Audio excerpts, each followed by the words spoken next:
I need to let you all know that one of the people who was who joined first time, like Lil and Evans, um, Joyce Hanselman, died, and she just was continuing to get worse and worse, and so her funeral was went this last Wednesday.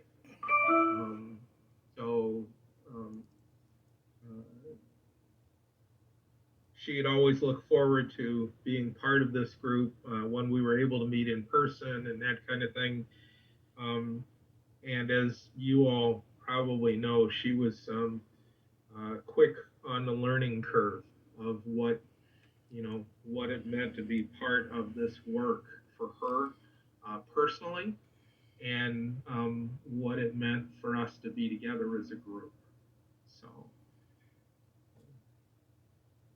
yeah. Um, are there?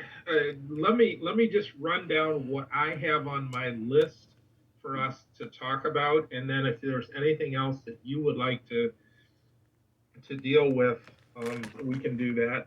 If you don't want to deal with something that I'm going to list, please let me know about that too.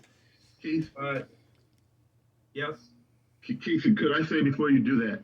Um, Many of you know that I've been dealing with a new cancer, and, for me to be on a Zoom for an hour is really hard. So there will be, because I'm in the middle of chemotherapy, and so there may be some times when I disappear, and I know that one of them is going to be very soon, but I will come back. And also the space that we're in, I got kicked off the last Zoom I was on, so I may get kicked off too. So okay, Keith. Okay. Yeah. All right. Thanks, Dwight. And um, Dwight's optimistic about. I'm talking for you, Dwight, now, but he's optimistic about his complete and full recovery from this cancer.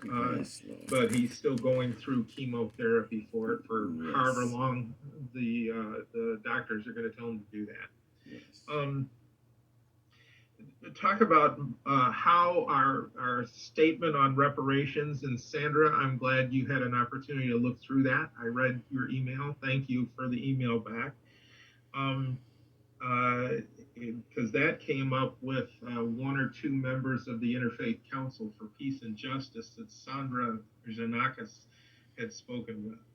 I want to make an announcement about two or three different things. Um, and three different things.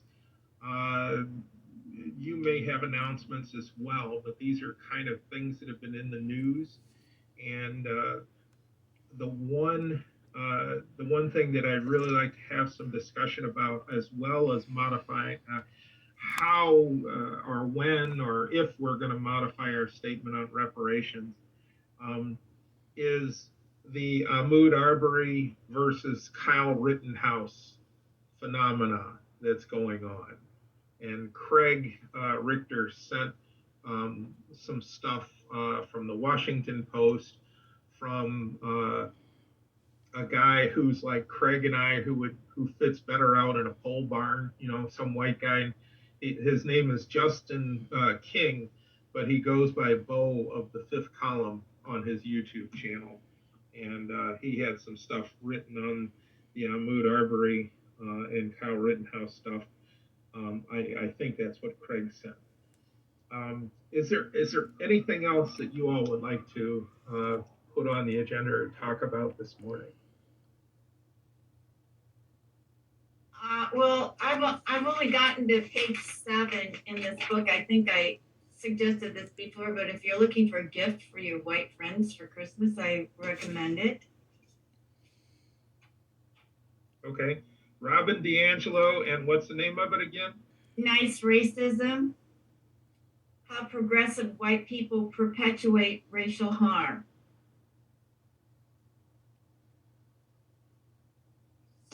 Okay. How progressive white people how progressive white people perpetuate racial harm. Yes. Okay. Okay. Anybody else?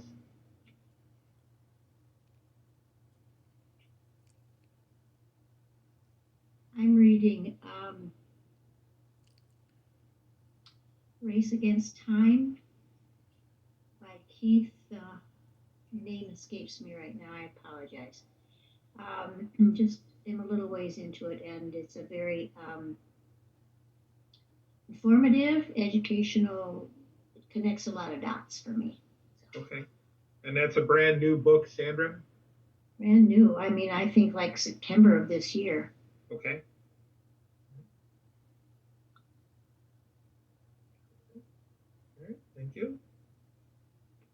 All right. And anybody else have anything that you would like to talk about or lift up this morning?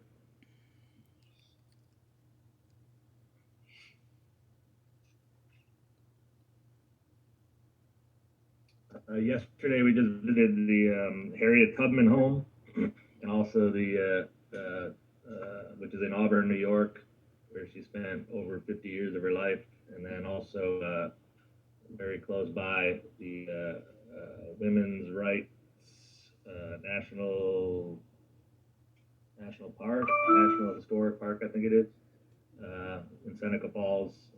So we learned about some of the very famous friends, and Elizabeth Cady Stanton. It was a very educational trip for young and old alike. Yeah, that meeting that everybody points to, the genesis of that is 1849 for Seneca Falls. Yeah. 1848. Oh, sorry. 48. I used to be better than that. That's all right. You're in the ballpark. And Frederick Douglass was in attendance. The only man who spoke. Yep. Okay. Right.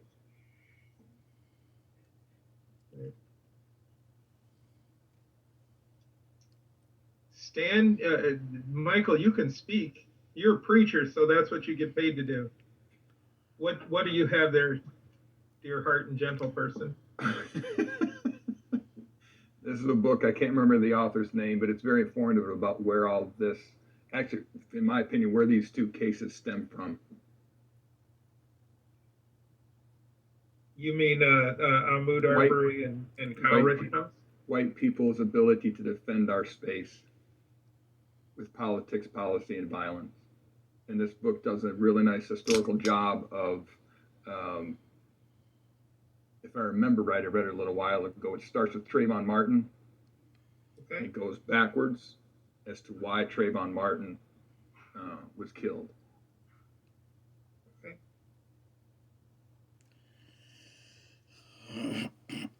It's good to see Dwight. Okay.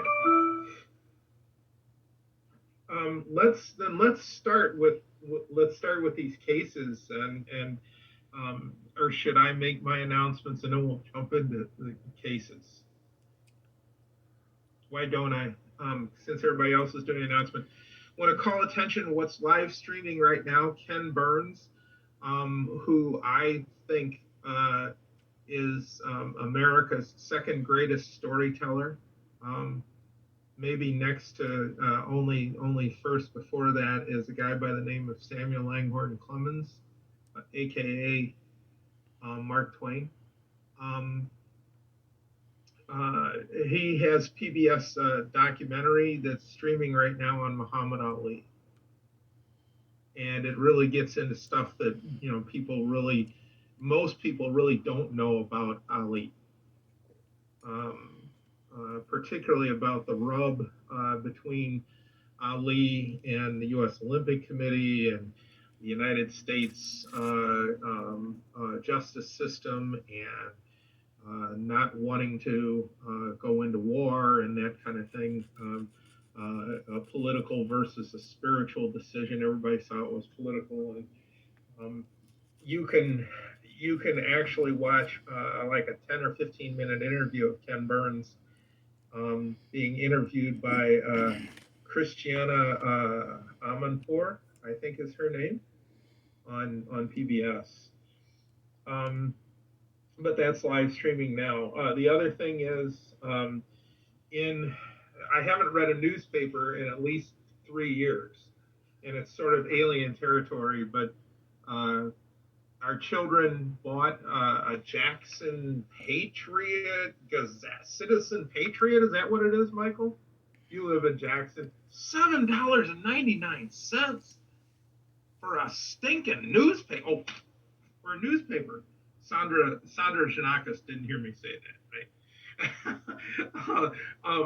It was for all the sales for the day after Thanksgiving, is why they bought it. But in there, there's an article at least on the front section.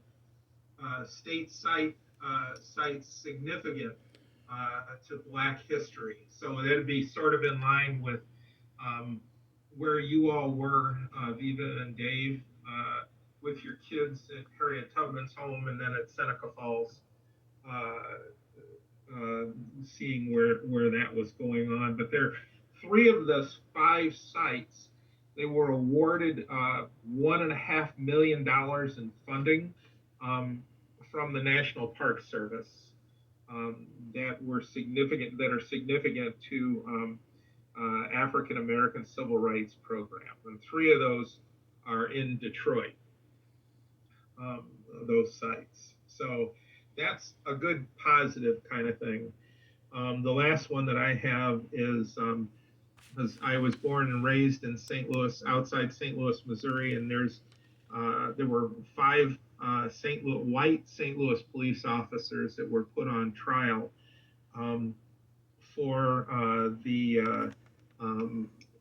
for beating up a black St. Louis police officer who was highly embedded into the protests that were going on after George Floyd and after the Jacob Blake killing as well in Kenosha.